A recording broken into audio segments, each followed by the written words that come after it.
Simson het nie massels gehad nie, gaan oor 'n seun wat geboelie word. So die boelie tema word baie sterk aangespreek hierdeur. Ons is Christen, raai die aan 'n boot. Maar dan leer die juffrou hulle dat Simson nie massels gehad het nie. En sy verduidelik dat hy die Heilige Gees gehad het. Alles vasgebind was, stikkend geruk, asof dit gare draadjies. En dan besef hy dat dit ook sy antwoord is. Voordat dit egter self kon toepas, het hy daai aand by die huis gekom en te veel TV-speletjies gespeel. So toe hy daai aand slaap, word hy wakker in sy Ame TV-speletjie. Hulle het vir Sonja. Maar dan gebruik ons hierdie weermagbeelde om vir kinders te leer van geestelike weerbaarheid.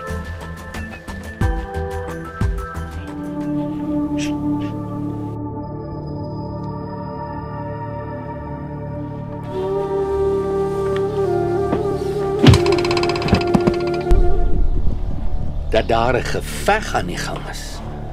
Boelie is 'n geveg, dis 'n oorlog.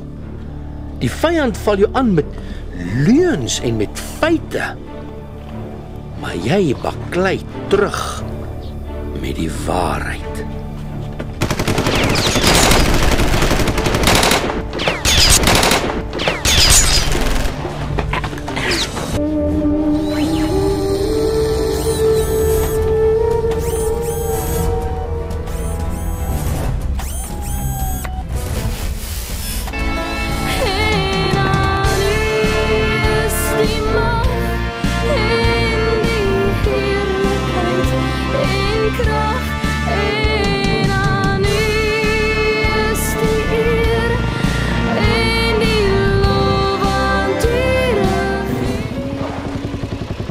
Papi gaan baie hiervan.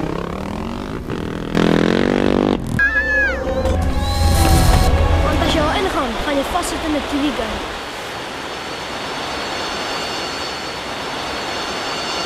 En ons weet nie wat sien in nie.